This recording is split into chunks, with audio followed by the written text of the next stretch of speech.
Let us all pray for our beloved governor and all our officials. Let's pray. O loving God, we thank you for our compassionate leaders, our beloved Governor Phil Murphy and the First Lady, and our Senator Brian Stack and all the mayors gathered here today. As they work together to find solutions to difficult problems during this pandemic, especially difficulties in paying the rent and keeping their home safe and sound. Bless our governor, especially today, our Phil Murphy. Bless the state of New Jersey and all the people going through the tough time. We ask today this historical legislation being signed today to help New Jersey tenants and landlords to pay rent and utilities as a result of the COVID-19 pandemic. Be with us this morning and bless every one of us. We ask through the power of loving God. Amen.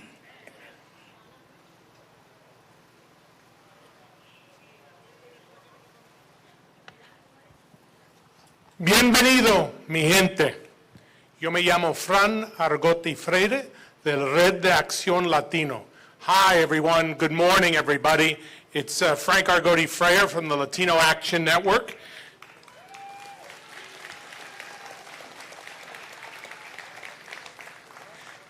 Yo soy producto de Union City y West New York. Mi papá era bodeguero en este barrio, en el 810 West Street, por 20 años. La Estrella Grocery. No sé si ustedes, tal vez algunos de ustedes han ido ahí.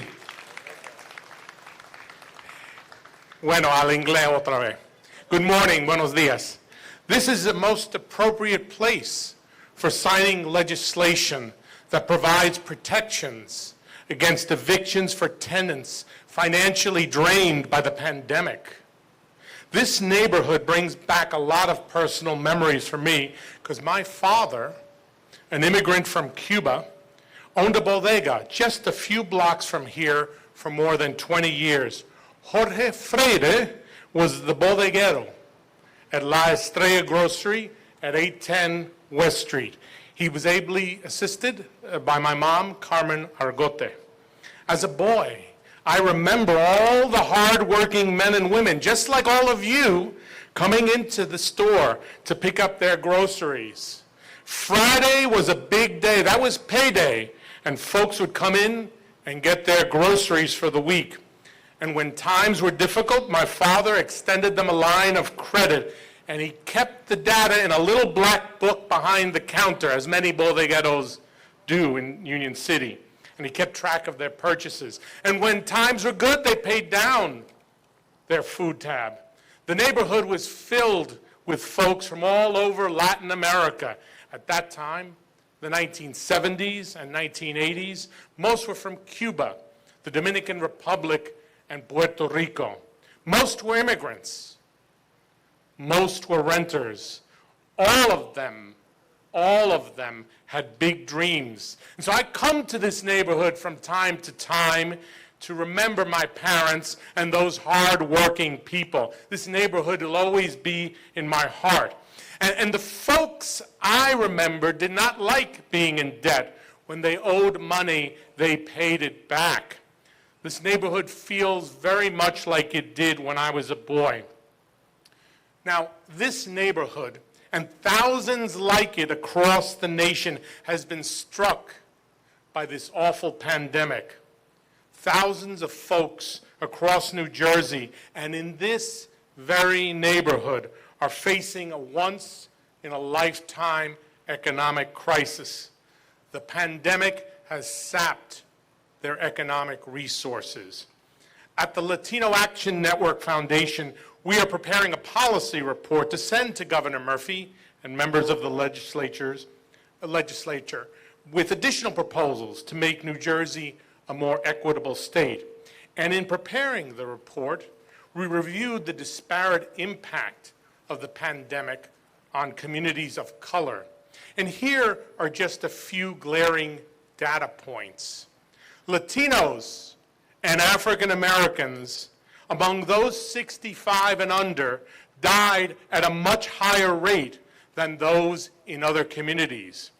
At the Latino Action Network, we lost 2 colleagues, Diana Tennant and Mike Ramos. They were among the over 26,000 New Jerseyans claimed by the disease. Diana was 51, Mike was 45. On the academic front, according to the Pew Research Center, 40% of Latinos were forced to take a pay cut during the pandemic, and 29% lost their jobs.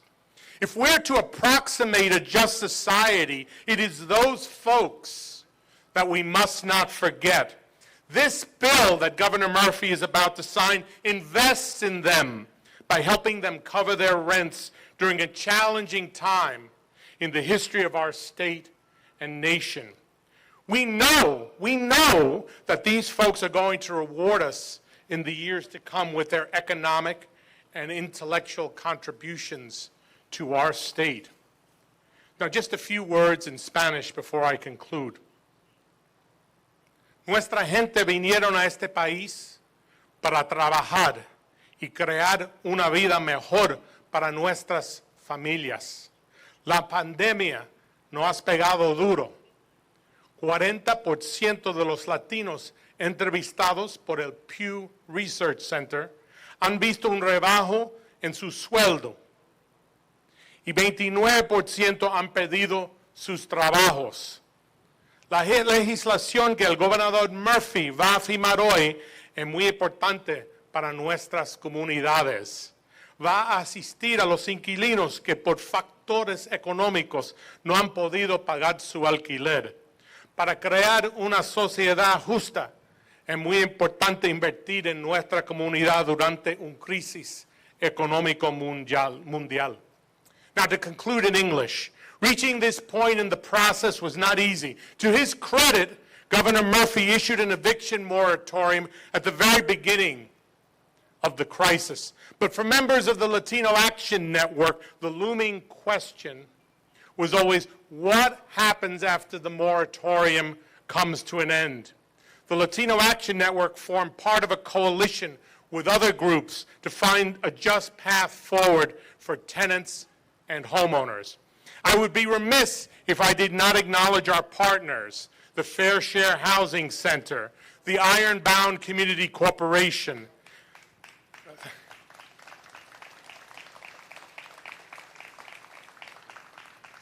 they really do deserve the applause, yeah. The Housing and Community Development Network, the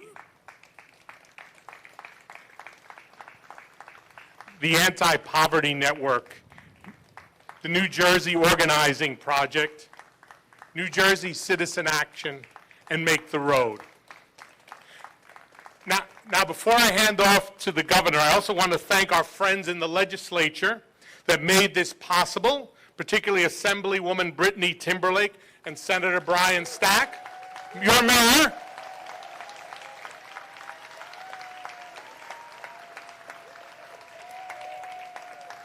They love you, Mayor, they love you. Assemblyman Benji Wimberly, Assembly Speaker Craig Coughlin. And I also want to thank Senator Troy Singleton, Teresa Ruiz, and Senate President Steve Sweeney. Now, the man of the hour, sitting right here in front of me here, is our own Governor Phil Murphy.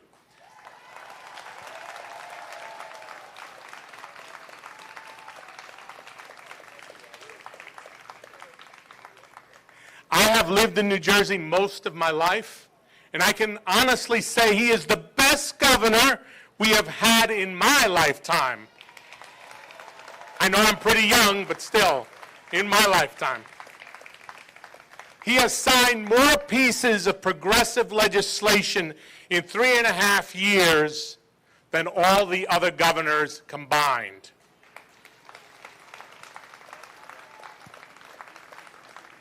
So, Governor Murphy, I thank you for your leadership from the bottom of my heart, and the legislation, I thank you for signing the legislation you're about to sign, Our work is not done. I'll be coming to you repeatedly in the coming years for more. And we look forward to many similar occasions like this. So it is my great honor to introduce the Governor of New Jersey, my friend Phil Murphy.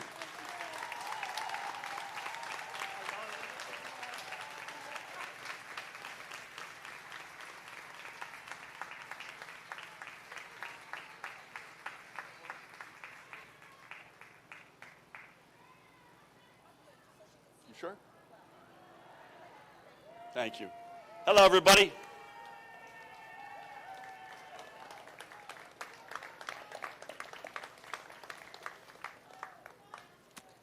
Frank, where'd you go? Frank, thank you so much for your incredible introduction, for your very powerful words, not just about me, but about this legislation and about how the pandemic has crushed so many, and particularly in brown and black communities.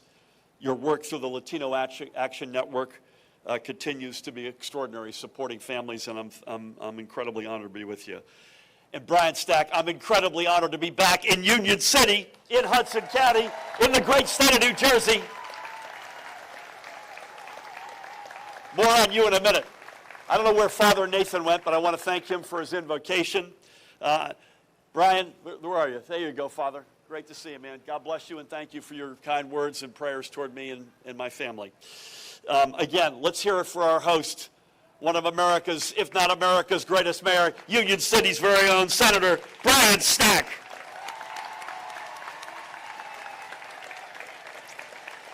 And as Frank said, he is here today joined by a number of outstanding legislators who played an enormously important role in getting these pieces of legislation to my desk.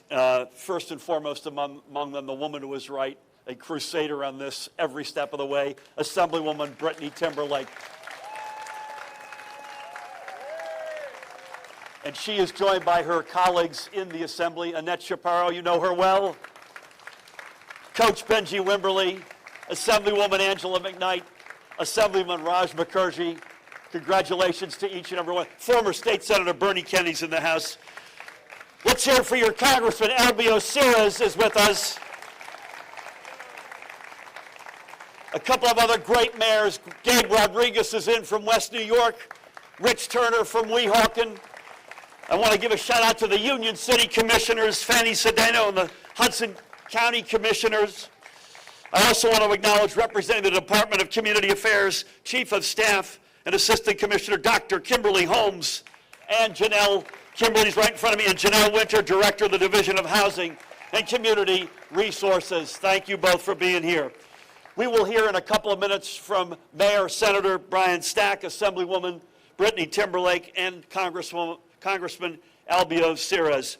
Before I go on, anybody else notice the extraordinary 24 hours that New Jersey had in Tokyo? A thing mo.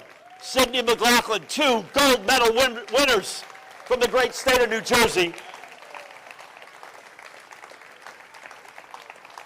And a world record and an American record. Not a bad day's work. So listen, there are many folks here. We come from different branches of government, but we're together in a common cause. We are here at an inflection point in our fight, not just against the COVID pandemic, but also against the enormous upheaval it has meant for thousands upon thousands of New Jerseyans. And Frank, you said it well. And let's remind ourselves, we are not out of the fight. Let me just tell you, today's numbers alone, over 1,100 new cases, 13 confirmed losses of life, 598 folks in our hospitals, 99 of whom are in the intensive care unit. 90 people went into the hospital yesterday. Thank God 76 left. The positivity rate is now over 5%. The rate of transmission is actually coming down a little bit. I say all that just to remind ourselves that we are still in the fight. Please get vaccinated if you are not vaccinated. Please get vaccinated. Period. These folks back there have lost their mind. You've lost your minds. You are the ultimate knuckleheads, and because of what you are saying and standing for, people are losing their life. People are losing their life, and you have to know that.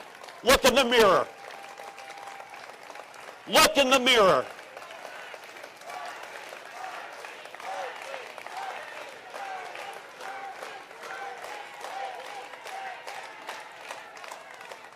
So listen, since March of last year, so 17 months now, nothing has felt as safe as home. Across our state, home has been a calm port in a truly global storm. But we know that even this sense of security has been tested. Throughout the course of these past 17 months, hundreds of thousands of tenants have fallen behind on their rents. And as Congresswoman, your colleague, Cori Bush, has reminded us all, this isn't just a New Jersey problem either. Our entire nation faces a looming eviction crisis. But as New Jersey has done throughout the pandemic, we are not going to shrink away from our opportunity to show a better way forward, a fair and stable way forward, a way forward that is fair not just to renters, but also to their landlords, the overwhelming majority of whom are good people who care deeply about those they house, but who also need economic relief. Filling this void is what brings us together here today in Union City. In a few moments, I will proudly sign into law 2 measures that help alleviate the pressure and worry from hundreds of thousands of tenants who fear for the literal roof over their heads. And in doing so, we are setting a tone that can and should, and please God, I hope, reverberate in other state houses across our country. First and foremost, we will be injecting an additional $500 million in direct tenant relief.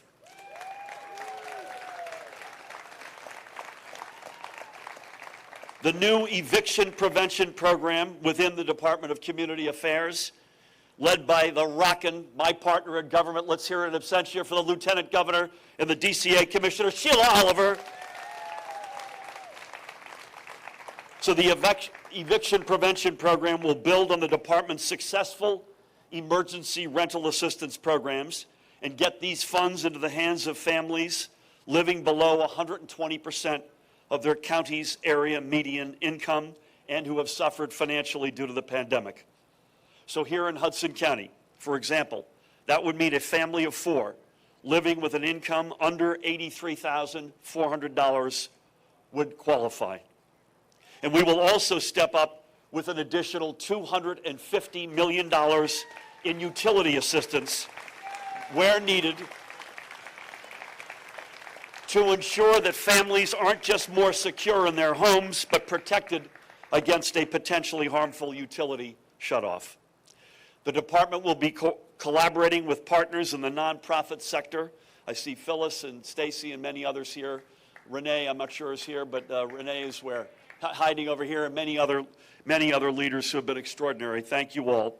So they'll be partnering with the partners in our nonprofit sector to ensure that we not just identify those renters eligible for this relief, as well as, by the way, for other available resources, but that we engage them and bring them into this program.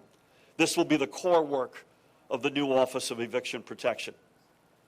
Now, getting money into the accounts of tenants so they can pay back some of their back rent is just one aspect. Money alone is not the solution. Money alone is not going to make a family feel more secure in their home, and money alone is not going to help landlords. This law will also responsibly wind down our eviction moratorium in a uniform way while protecting both the rights of good tenants and honest landlords.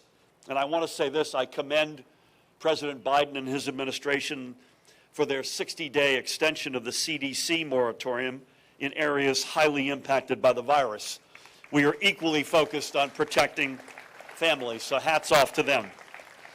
I certainly hope the U.S. Supreme Court comes down with a different opinion on this extension. So under this new law, our new law, any tenant family living again below 120% of their county's area median income would be protected against eviction for non-payment of rent during the pandemic from March 1st of 2020 all the way through to the end of this month August 31st, 2021. Moreover, this protection does not come with an end date. It is permanent. And tenants living below 80% of their county's area median income would also be protected against eviction from non-payment of rent from August 31st, 2021, all the way to December 31st, 2021, if they certify three simple things. One, their income. Two, that they're unable to pay their rent due to circumstances arising from COVID-19. And thirdly, that the household has applied for any other applicable rental assistance programs.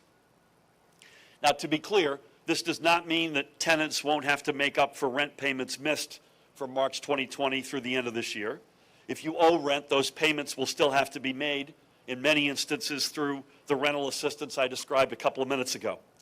But what this bill does mean is that these back rents cannot be used as grounds for an eviction. Instead, unpaid rent would be considered a civil debt, still recoverable by landlords as a money judgment, yet incapable of being used as a reason to kick someone out of their home. And as we do look to help landlords through assistance programs created for them in order to receive any help, they will first have to waive all late fees tied to back rent. Moreover, the debt owed by renters cannot, under this law, be handed off to a debt collector. And we will also, amen. And we will also not tolerate any landlords who mislead a tenant about when or if they can be evicted, or anyone who tries to cut open loopholes for themselves. And if you are a landlord, you must accept all rental assistance for which your tenants are eligible. Refusal to do so is against the law. So we know that our courts are already filling with pending evictions against families who simply could not pay the rent during the pandemic because their income dried up. The Department of Community Affairs is creating an online tool where renters facing such eviction actions can certify their income status, and once proving they live under 120% of the area median income, would have that eviction action dismissed. We will also ensure that tenants, amen to that. We will also ensure that tenants are not disadvantaged by legal actions that have been filed against them during the pandemic. The second new law I'm signing will make confidential any court record regarding a person's non-payment of rent during the period beginning March 9th of 2020 and ending August 3, as of yesterday, 2021. It also prohibits landlords from considering such information when evaluating prospective tenants and prohibits anyone, including a tenant screening service, from providing such information to landlords. And by the way, he was mentioned. I want to thank Senator Troy Singleton, who I exchanged notes with this morning, for his leadership on this one as well. So as I mentioned at the beginning of my remarks, we are at an inflection point. Our economy continues to recover. Jobs continue to come back. Hundreds of thousands of families are once again finding their footings. The last thing we want for them is to be punished anew by these past 17 months of uncertainty and struggle. And if you look across the country, this is, if not one of the strongest packages of protections for tenants hard hit by the pandemic that you will find anywhere. I think we can all take great pride in this. Once again, New Jersey is leading by showing a fair and equitable way forward, not just for our families here at home, but for many millions more. This is truly a national model. I again thank everyone who played a role in making today possible. From our partners in the legislature, bless you, to the terrific team at the Department of Community Affairs, to the dedicated community nonprofits and tenants organizations who stood tall to protect the families in their own backyards, and to the landlords who worked alongside of us in good faith. We are moving forward the only way we should, and that is together.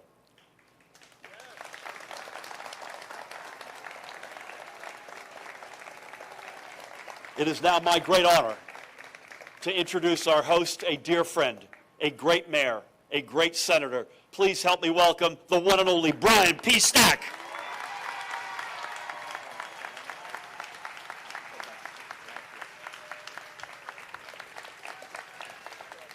Thank you very much, everyone, and thank you for the great turnout that we have here today. Special thank you to Governor Murphy. Governor, without you, this wouldn't be possible, and I mean that sincerely. You've been so easy to work with on this issue. You've been in leadership on this everywhere. Thank you very much, Governor. Special thank you to the Senate President, Steve Sweeney, Speaker Coughlin, my colleagues in the Assembly, Raj and Annette, who were there side by side, the co-primes in the Senate, Assemblywoman Timberlake, thank you for your leadership in the Assembly and being so far out there on this issue. I truly appreciate everything you've done. Thank you very much. Thank you. And just a special thank you to all of our colleagues in the Assembly and the Senate.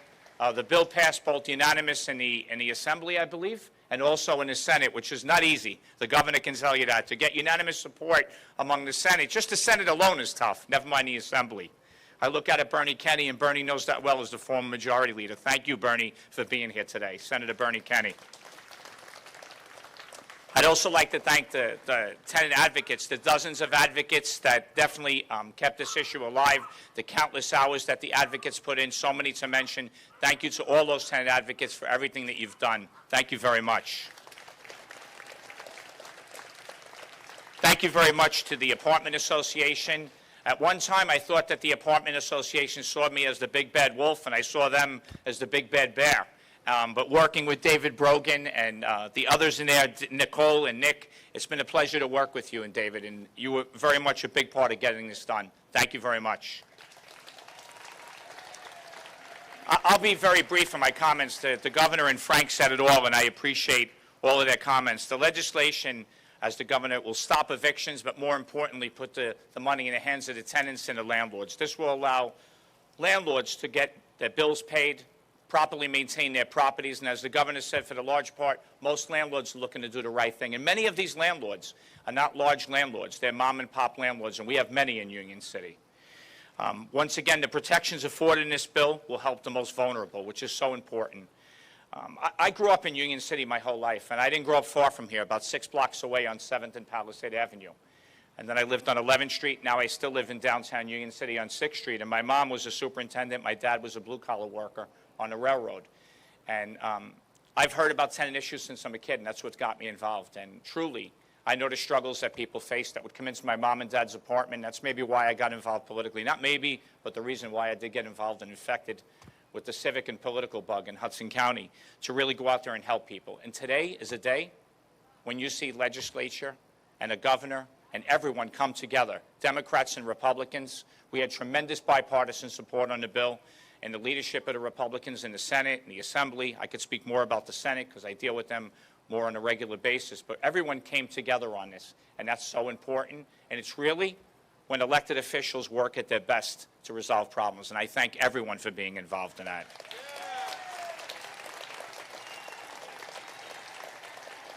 Thank you. Thank you to my staff in my office, Lady, Fanny, Alex, everyone who worked hard on this legislation.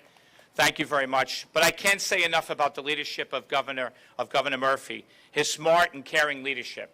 He's an intelligent man, but what's more important, Governor Murphy has a tremendous heart for the poor people and for the working people. And I say that, I get the chills when I say that. It means the world to me. It means the world to me. I'd knock down a wall for you, and I mean that. Thank you very much for what you've done. The governor leads by example, and if the country would only follow what New Jersey is doing today under the governor's leadership, we'd be better off for it. And I would just like to say thank you to my good friend Albio. We started off in politics in the beginning, losing a couple elections together. Thank you for Albio for being here. To my colleagues, my Mayor Rodriguez, also Mayor Turner.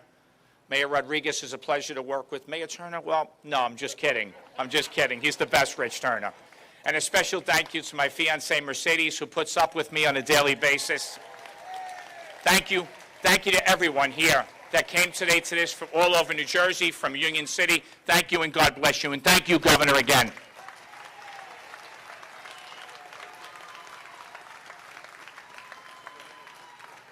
Wow. Let's hear it again for one more time for Mayor Brian P. Stack. We wouldn't be here without you. Almost everybody's happy about this, including, you may have heard, the dogs. The dogs are happy. So we got everybody on this one. Bless you, Brian. Thank you for your leadership. Even Brian, there you go. I love it. I love it. I love it, man. I just have to say something about the woman to your right, who we're going to hear from. Literally, when it was cold, dark, and lonely, on eviction matters, on back rent, on arrearages and utility payments, a voice could be heard day in and day out in the Assembly. It was unwavering. It was persistent, passionate, and we would not be here today. I mentioned we wouldn't be here today without Brian, but let me also say very clearly we would not be here today without her. Please help me welcome Assemblywoman Brittany Timberlake.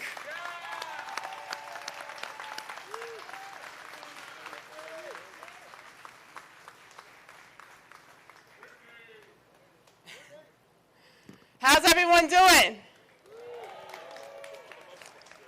You know, Governor Murphy is a man of great character. He's a gentleman, and it's been an honor and a privilege to work with him through and through. Because, Gov, whenever it was dark and cold, I had someone who was right there, and that was you, the entire time in lockstep. So thank you so much for that.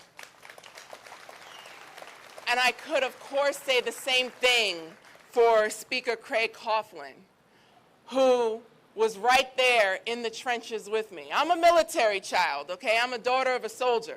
So when I talk about trenches and needing someone in the trenches with you to help you shoot out, I know a little bit about what I might be talking about. Thank you, Gov, for being in those trenches, and thank you, Senator Stack, also, for your work and being there too. This isn't about politics as usual, right? This is about all of you. This is about your families. Having an opportunity to keep a roof over your head.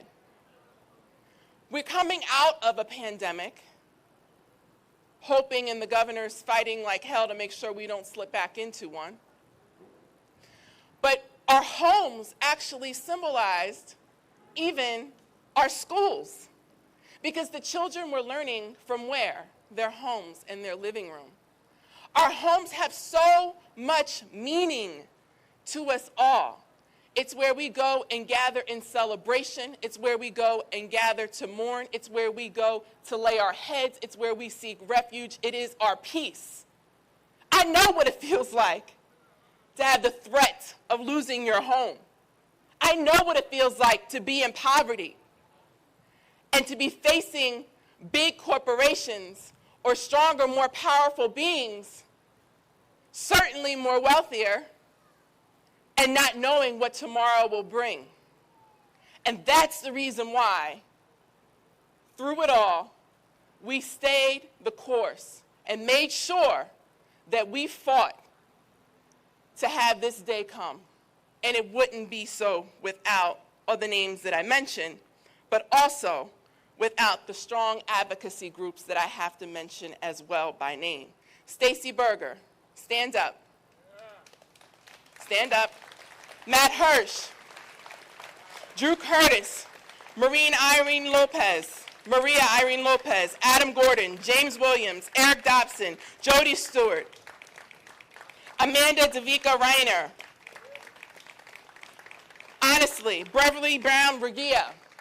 These are people who have spent their entire careers, over 30 years, fighting for housing justice, which, by the way, in the state of New Jersey, we actually lead the country in foreclosures, and there was a housing crisis prior to COVID-19.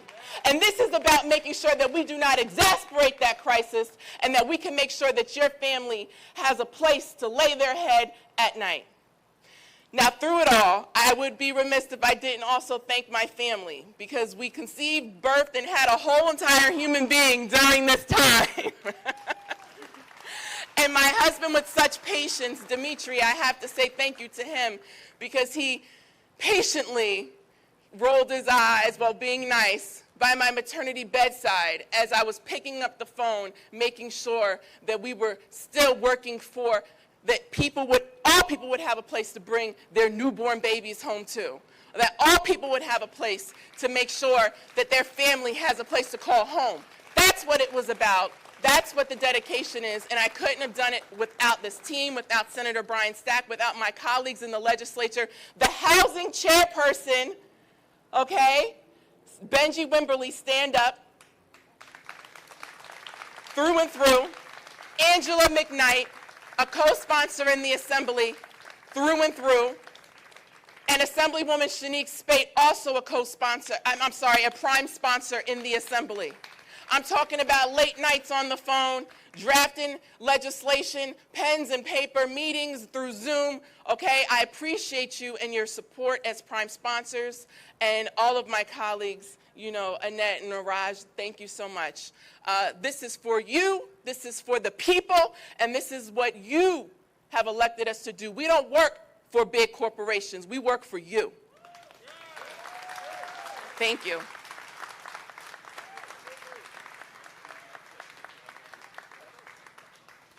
Let's hear it again. Assemblywoman Brittany Timberlake.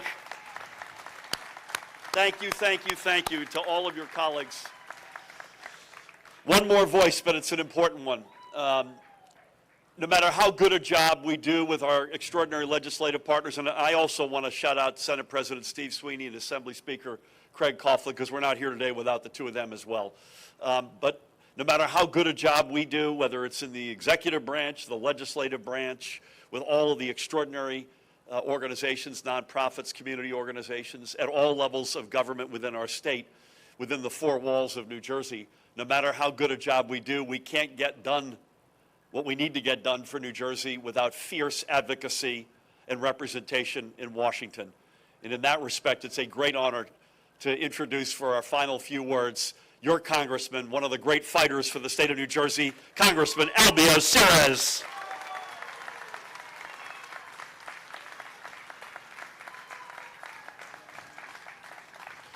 Well, good morning, everyone. Buenos dias. First of all, let me just say that I'm thrilled to be here because once again, New Jersey and Governor Murphy is ahead of the curve. One more time. You know, I left the Congress without passing protection for tenants. I come to New Jersey, and you're there for our tenants in New Jersey, so it's a real credit to you, and of course, my friend Brian Stack. Brian was not kidding when he said we lost a few elections. But I was involved in the legislature before I became a congressman, and I know how hard it is. So Brittany, I give you a lot of credit, all the legislators that are here, and Brian, I know how much you care for people. I know what you've done for Union City. And I know you look around, this is a tenant town. And the COVID has been devastating to people. It really has. And when people say, don't get vaccinated, it makes me sick. You know, it makes me sick.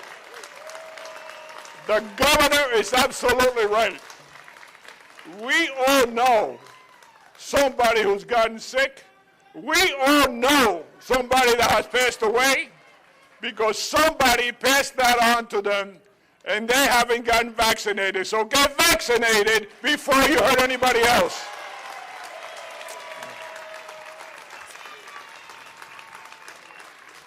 You know, we have the same issue in Congress. We have the same issue. People don't want to get vaccinated. And the country, just look at the southern part of this country where the governors are not as good as the governor that we have here in urging people to vaccinate themselves. So this is a great day. This is a day that we're ahead of the curve. We left without protecting tenants. New Jersey is protecting the tenants here and for the next until this COVID pandemic is over. So everyone here should be very thankful for what we're doing here, Brian Stack and the Assembly, because they see the needs of the people of this county, of the state, and they move on it right away. So I am proud to call my friend Brian Stack because of all the work that he does. And I know how the other legislators, how hard they work. And I know how hard it is to get legislation through, to the Senate or the Assembly. And I'm glad to see my friend Bernie Kenny here. You know, he worked a long time for all of us, so it's nice to see him here. I'm going to excuse myself for a few minutes. Déjenme decirle a todos esos que están ahí atrás con los letreros y toda esa comemordería que tienen ahí atrás que no quieren vacunarse. Hay que vacunarse. El gobernador lo dijo. New Jersey hoy en día está saliendo de pandemia por el esfuerzo de este gobernador. Y claro, inmediatamente los alcaldes de esta área, incluyendo a Stack, incluyendo a Turner, incluyendo a Gabriel y todo el mundo, se lanzaron inmediatamente para proteger al pueblo con sus vacunas. Y sigue protegiendo al pueblo con sus vacunas. So, déjenme decirle esto, esta ley que pasaron hoy aquí es para proteger los inquilinos. Y yo sé que el alcalde Stack tiene mucho interés en proteger a esos residentes de este pueblo y de este condado y de este estado. Porque la realidad es que el COVID ha acabado con familia, ha acabado con trabajo, ha acabado con todo. Y tenemos que vencer a este COVID y ayudar a esas personas que no han podido pagar la renta, y a esos dueños que no han podido mantener sus edificios. Esta ley protege todo eso. So, de nuevo, déjenme darle las gracias por tenerme a mí aquí y darle las gracias al gobernador Murphy por todos sus esfuerzos. No muchos gobernadores vienen aquí a esta área tantas veces como ha venido Murphy. So, muchas gracias. Y vacúnense, vacúnense, y vacúnense, y vacúnense. Todos que se vacunen. Muchas gracias.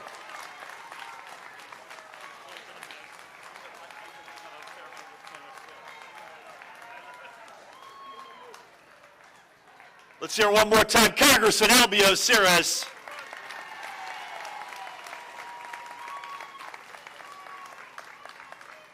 No more time to waste. Let's sign this bill.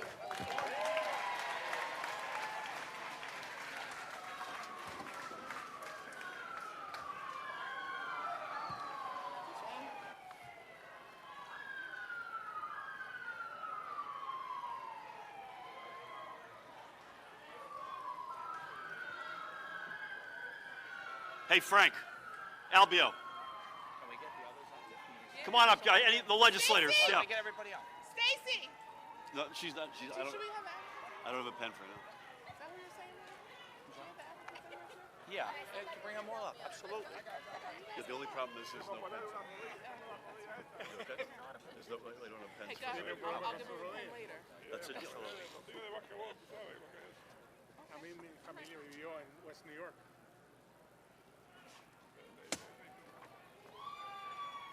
Me recuerdo cuando contestaron la elección contra Vecinos. Me recuerdo Vecinos.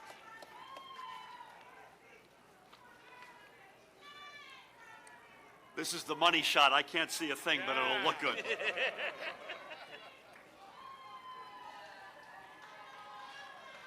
Okay, with that, Brian, I gotta get my glasses on here. Rich, don't be mad at me. I don't have a pen for you. You gonna speak to me still?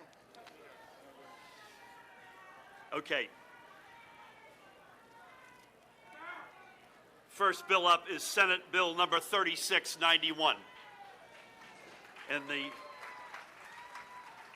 the name at the top of the list of sponsors is Brian P. Stack. The name at the top of the list of the Assembly members are Brittany, Timberlake, we just heard from them, but also Benji Wimberly, Angela McKnight, Shanique Spate, and then Senators Ron Rice and Teresa Ruiz. The synopsis is that it provides financial relief to certain landlords and tenants in response to the COVID-19 pandemic, and it adjusts certain court fees and makes appropriations. That's one of the driest explanations for a bill that puts $750 million to work. Unbelievable. First pen goes to the chair of the Latino Action Network Housing Committee, my dear friend, Frank Argote Freire. Frank, love you, buddy. Yeah, thank you, Governor. God bless you, man.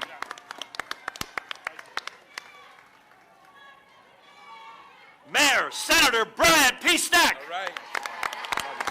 God bless you.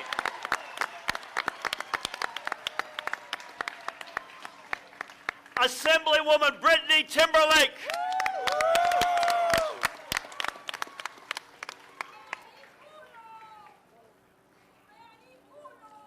Congressman Albio. Congratulations, man.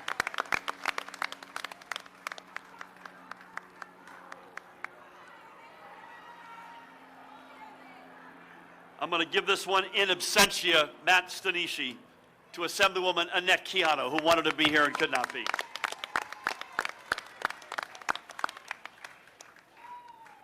want to make sure I've got enough here. Don't worry about it. Just sign the letter. We're good, we're good. Yeah, sign the bill. That's it, right, Annette? Just get the bill signed, right?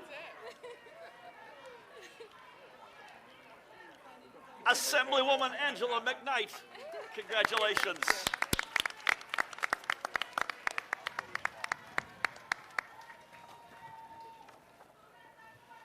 I'm now going to sign Assembly Bill 4463.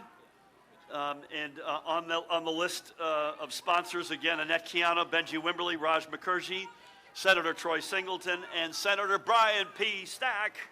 This establishes, this is an important one, I mentioned this in my remarks, it establishes confidentiality of court records of certain eviction actions initiated during the COVID-19 pandemic. Incredibly important for a person's financial future.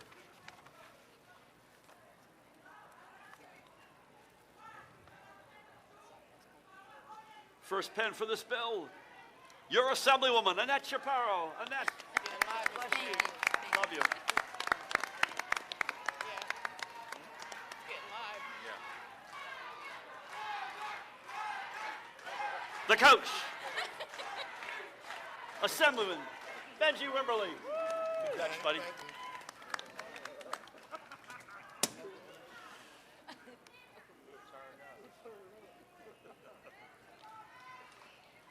And last but not least, your Assemblyman Raj Mukherjee. Raj, congratulations, buddy. Thank you, Annette.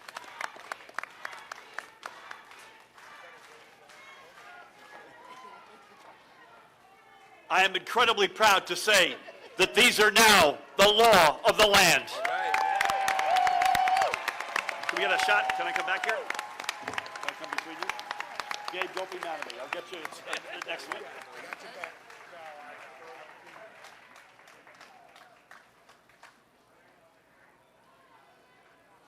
May I ask the advocates who worked on this to come on up and join us for a team shot? Thank you all. So, Gov, I literally have wooden pens. Ordered. You do? I love that. Give it to the, Congratulations. certainly Renee, not. congratulations. I'll squeeze all the way over here. Come on over.